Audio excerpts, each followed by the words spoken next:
ಮನೆ ಕಡೆ ಮಾರೋರ, ಕಾಯಿಪಲ್ಯ ಮಾರೋರು, ಆಮೇಲೆ ಐಸ್ ಕ್ರೀಮ್ ಮಾರೋರು, ಆಮೇಲೆ ರಿಪೇರಿ ಮಾಡೋರು, ಗ್ಯಾಸ್ ರಿಪೇರಿ ಮಾಡೋರು, ಶೂ ರಿಪೇರಿ ಮಾಡೋರು ಬರ್ತಾರೆ. ಹೌದಲ್ರಿ? ಬರ್ತಾರ.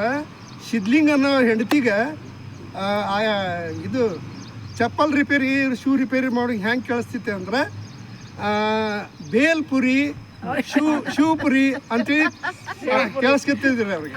ಕೇಳಿಸ್ತೈತಿ. ಇಲ್ರಿ ಭಾಳ ದಿವಸದಿಂದ ನಾ ತಿಂದಿಲ್ಲ, ಅಲ್ಲಿ ಮಾರಾಕ್ ಬರ್ತಾರ ಮನಿ ಮಠ, ಹೋಗ್ರಿ ತೊಗೊಂಬರ್ರಿ ಒಂದು ಪ್ಲೇಟ್ ನಾ ತಿಂತೇನಿ ಅಂತ ಹೇಳ್ತಾರೆ. ಇವ್ ಹೊರಗೆ ನೋಡ್ತಾನ, ಅವ ಬ್ಯಾಗ್ ರಿಪೇರಿ, ಶೂ ರಿಪೇರಿ ಮಾಡವ ಇರ್ತಾನೆ. ಅವ್ರು ಕರೆಸ್ತಾರ, ಬಾ ಇಲ್ಲಿ ನೋಡಿಲ್ಲಿ ಏನೈತಿ ಅಂತೇಳಿ. ಅವ ನೋಡಿದ್ರೆ ಶೂ ರಿಪೇರಿ, ಬ್ಯಾಗ್ ರಿಪೇರಿ ಅಂತಿರ್ತಾನೆ. ನೀನು ಬೇಕಲ್ಲ ಎಲ್ಲ ಅಡುಗೆ ಇಟ್ಬಿಡ, ನಾನಾ ಸ್ವತಃ ದುರ್ಗದ ಬೆಲ್ ಕರ್ಕೊಂಡು ಹೋಗ್ತೀನಿ ಅಂತ ಹೇಳ್ತಾರೆ. ಇದು ನನ್ನ ಕಾಲ್ಪನಿಕವಾಗಿ ಮಾಡಿದ್ದ ಜೋಕ್ ಐತಿ.